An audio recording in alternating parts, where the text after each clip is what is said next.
going to take a look at a free agent today that could still help the Chicago Bears prior to the 2024 season. We're going to look at that. We're also going to look at how CBS Sports ranked the Chicago Bears wide receiver trio amongst the other trios in the league. And Kieran Abagaje takes a really great mentor. It goes to a really great mentor to help develop his game. We're going to talk about all that plus a little bit of the mailbag right after this. You are now tuned in to Chicago Bears Central, your number one place for all Chicago Bears news and content. What's going on, Bears fans? Welcome to another episode of Chicago Bears Central, your number one spot for everything Chicago Bears related. I'm the host there, Haize, but more importantly, you guys can follow the channel at Chi Bears Central on every social media platform we happen to be on. With that being said, let's go ahead and get into this content for today. And I want to talk off, I know a lot of people, we've made a lot of conversations. I've talked about Unique Ngakoue, other players who could still definitely come in here and help the Chicago Bears tremendously when you look at what the Bears do need next season, things like that. But I want to talk one that kind of popped up on my radar. I was reading an article over on Bears Goggle Now, and it made me kind of think this isn't really a bad move if the Bears were to do this. Now, it's not great. It's like, it's not anything that's completely shaking the world or anything like that. But Bud Dupree, who played last year, I believe, with the Atlanta Falcons, yes, much older player. He is, he's played in the league now since 2015. But this is a guy who just last season has had six sacks.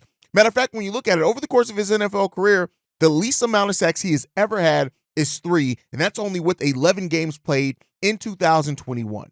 Bud Dupree is a player that could come in and help depth, and I think that that's what the Bears could be looking at the most if they do this, if it's not Unique, right? If it's a Unique Ngakoue, I do think he can come in, be a projected starter. You move DeMarcus Walker back to being that piece that can play on the edge or play interiorly.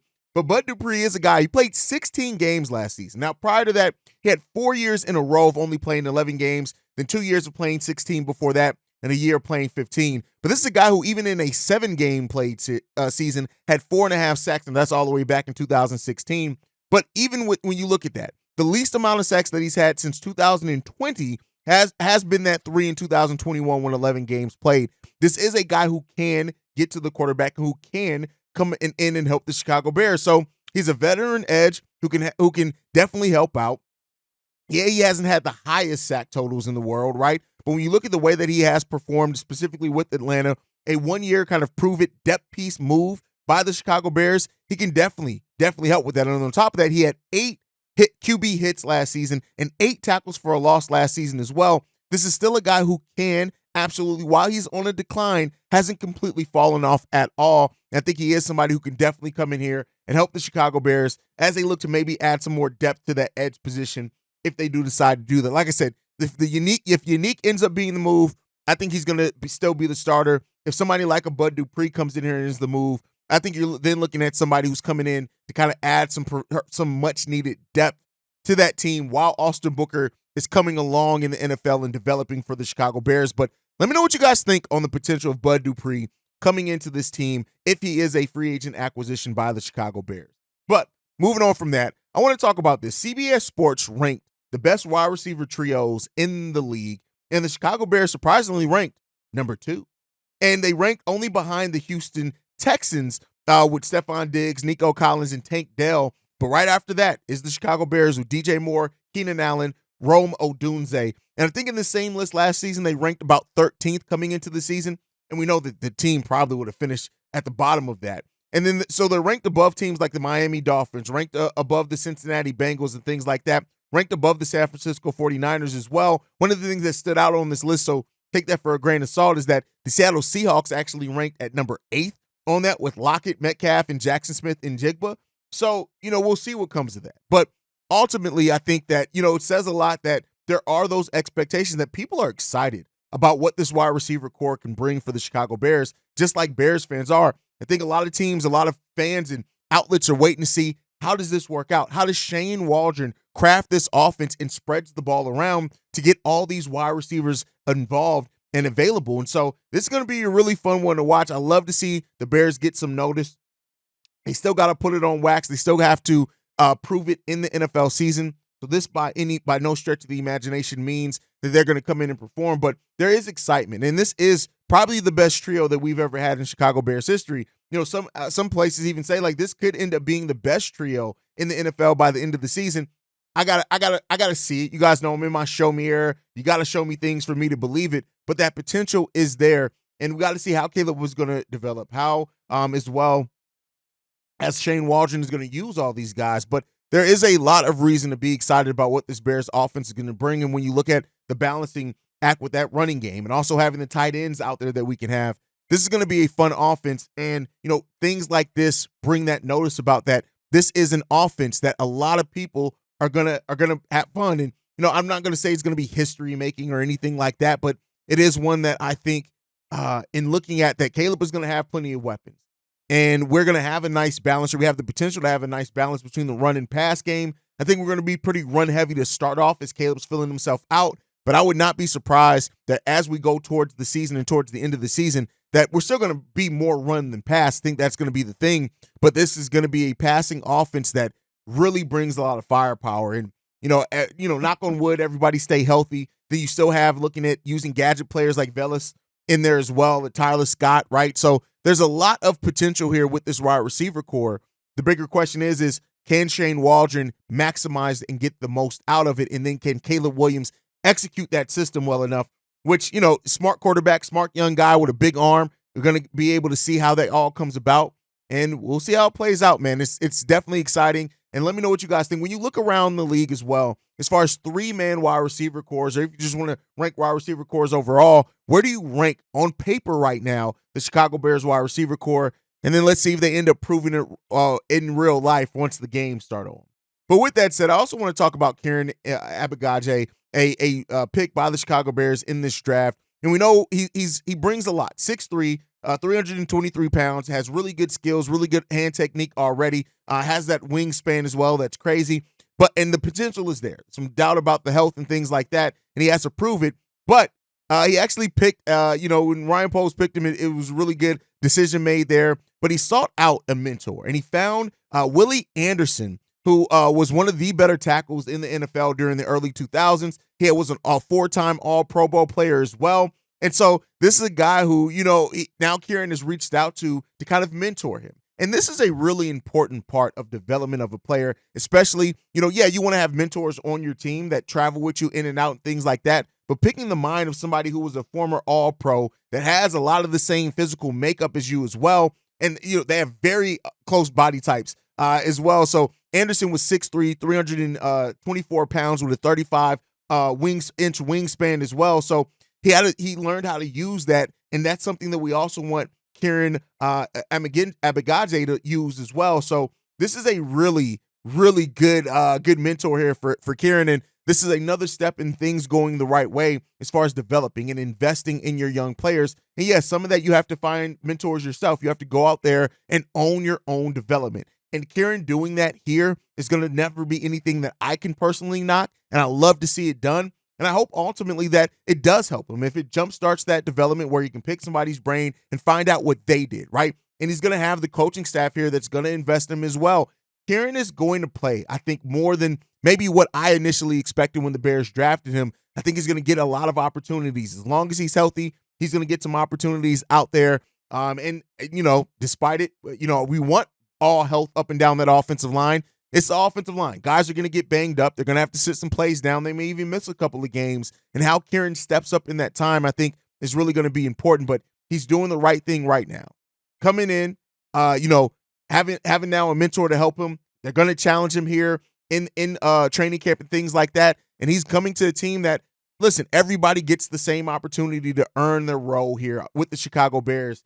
And we'll see what role he earns now playing with this team going into next year. But I really like the fact that he went out there and sought that mentor himself. He found it, reached out to him, and now this is going to be somebody who is going to be getting mentored by a former 4-time All-Pro player at the same position with similar physical makeup, but the mental part of it, right? You can have the physical makeup of a player that doesn't give you the mentality of it. Is Kieran going to have that? Reportedly, from what I've seen and read, the mentality aspect is not something that we need to worry about too much with this kid, but let's see if he puts it on wax in the season he has for the Chicago Bears, because I'm excited, and he could end up being a really, really good value pickup by the Chicago Bears in this draft. especially with that mentorship. So let's see. When you guys look at it as well, question I'm going to throw to you guys. When you look at the rookies that are coming into this team, when you look at mentors, we know Caleb, we don't really have a lot of veteran quarterbacks, so that's going to kind of be its own thing. But Rome, he has the player that he has. Austin Booker has Montez Sweat, right? Rome Odunze has DJ Moore and Keenan Allen, two veterans that have done it.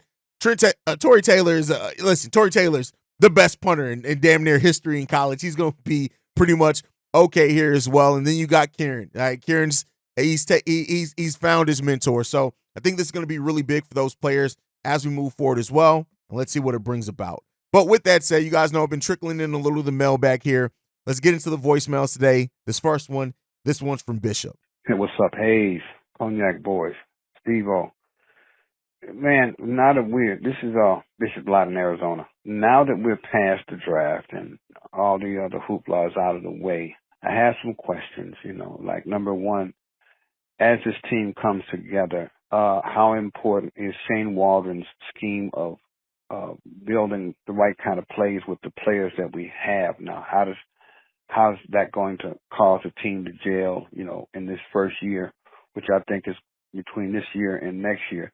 I expect to see great changes going on in the team as a whole, on the offensive side of the ball and the defensive side of the ball. The other question is this: how do you guys feel about this in reference to the elephant in the room? Man, I'm so sick and tired of the cheeseheads, man. We gotta figure out a way with this new team on how to beat Green Bay. I'm so sick and tired of them just dogging us out, and of course, the rest of the league, how I believe as this team comes together, not only are we a threat as a whole, but I believe that this team is going to make history because of how Ryan Poles has put the right pieces together. The bigger question is simply this: what are your thoughts of the present day team? Of course, yeah, we got to prove it on wax.